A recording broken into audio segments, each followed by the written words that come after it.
कैसे हो दोस्तों। आज आपके सामने कई बड़ी खबरें रखने वाला हूं। खबरों में आज बात करेंगे यूक्रेन के लिए अब अमेरिका सामने आया है, साथ ही सीरिया को लेकर भी बड़ी खबर निकल रही है और ईरान के विदेश मंत्री ने इजराइल को लेकर क्या कहा है वो भी दिखाएंगे। लेकिन इस वक्त जो सबसे बड़ी खबर और बेहद ही अहम खबर जिसने पूरी तरह से सबको चौंका दिया है, हाल ही में कुछ दिन पहले हुए भारत के अहमदाबाद विमान हादसे को लेकर एक खुलासा हुआ है, उस पर भी आपको जानकारी दूंगा। आज की इस वीडियो में 4 बड़ी इंटरनेशनल खबरों के बारे में बात करेंगे, लेकिन सबसे पहले शुरुआत करते हैं इन 4 बड़ी खबरों की हेडलाइंस क्या कहती है। लेकिन उससे पहले चैनल पर नए हो तो सब्सक्राइब जरूर करें और बेल को भी प्रेस करें ताकि आप इंटरनेशनल खबरों को लेकर अपडेटेड रहें। ईरान विदेश मंत्री का पलटवार, कहा इजराइल 40 साल की परमाणु विरासत मिटा नहीं सकता। ट्रंप का बड़ा ऐलान, कहा यूक्रेन को मिलेगी अमेरिकी पेट्रियट मिसाइलें। सीरिया को मिली राहत, डीपी वर्ल्ड के साथ की बड़ी डील। भारत में हुए एयर इंडिया विमान को लेकर बड़ा खुलासा, उड़ान के तुरंत बाद दोनों इंजन कट ऑफ। दोस्तों, खबरों की शुरुआत अपने देश भारत से करते हैं। जैसा कि आप जानते हैं कि भारत के अहमदाबाद में हुए विमान हादसे में काफ़ी लोगों ने अपनी जान गंवा दी थी, लेकिन अब इस हादसे को लेकर एक रिपोर्ट आई है जिसमें कहा गया है कि विमान जब उड़ा तो फ्यूल कट ऑफ हो गया था, जिसके कारण इंजन में फ्यूल नहीं पहुंचा और इंजन बंद हो गए। लेकिन रिपोर्ट में यह भी बताया गया है कि कॉकपिट की रिकॉर्डिंग में एक पायलट दूसरे पायलट से पूछता है कि तुमने कट ऑफ क्यों किया, लेकिन जवाब आता है मैंने नहीं किया। रिपोर्ट को लेकर तरह तरह की बात की जा रही है, लेकिन रिपोर्ट में यह कहा गया है कि फ्यूल कंट्रोल बटन अचानक कट ऑफ की ओर चले गए, जिसकी वजह से इंजन को फ्यूल मिलना बंद हो गया और पूरे विमान की पावर लॉस हो गई। इस वक्त ये खबर चर्चाओं में है, लेकिन अब सवाल ये खड़ा किया जा रहा है कि यह कैसे हो गया। क्या ये कोई तकनीकी खराबी के कारण हुआ या फिर कोई और बात हो सकती है? इस खुलासे को लेकर आपका क्या मानना है जरूर बताएं। दोस्तों, अपनी अगली खबर की ओर बढ़ते हैं।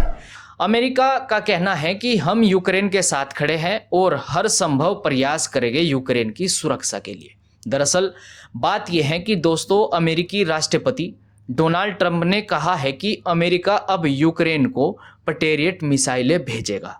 खबरों की अगर माने तो उनका कहना है यूक्रेन को सुरक्षा की जरूरत है, जिसको लेकर वह यूक्रेन को पेट्रियट मिसाइलें देंगे।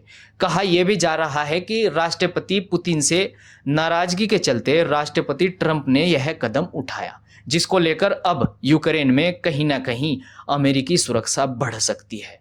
अब सवाल यह है कि क्या यूक्रेन और रूस के बीच चल रही इस लड़ाई में नया मोड़ आने वाला है या अमेरिका रूस पर किसी तरह का दबाव बनाना चाहता है?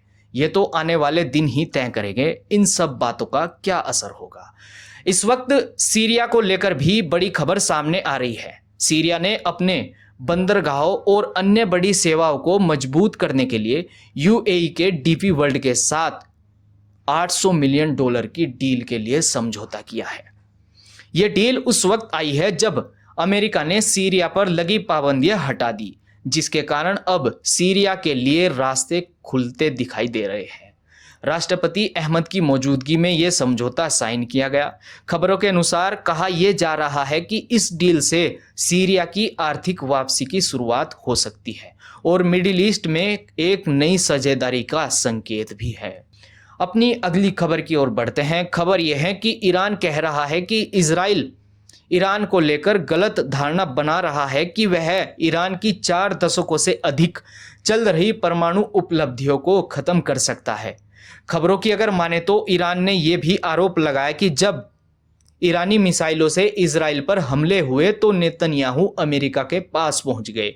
ईरानी विदेश मंत्री ने यह भी बोल रहे हैं कि इजराइल ने जो हमारे परमाणु स्थानों पर हमले किए, जिसके कारण कई परमाणु वैज्ञानिक शहीद हो गए थे, उन वैज्ञानिकों ने पहले ही सैकड़ों वैज्ञानिक तैयार कर दिए थे। अब बड़ा सवाल यह है, क्या इजराइल ईरान की परमाणु प्रगति को रोक पाएगा या ईरान अपने नए वैज्ञानिकों के साथ इसको आगे बढ़ाएगा। ईरान और इजराइल के बीच अभी भी तनावपूर्ण बातें हो रही है।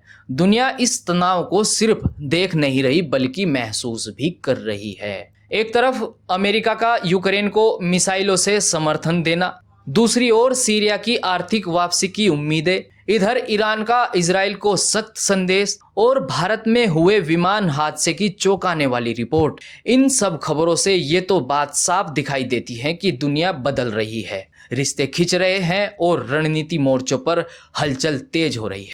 अब देखना यह है कि आने वाले दिन कौन से नए मोड़ लेकर आते हैं। आप क्या मानते हैं, नीचे कमेंट्स में जरूर बताएं। वीडियो को लाइक करें और चैनल को सब्सक्राइब करना न भूलें। मिलते हैं अगली रिपोर्ट में, मुझे दीजिएगा इजाजत।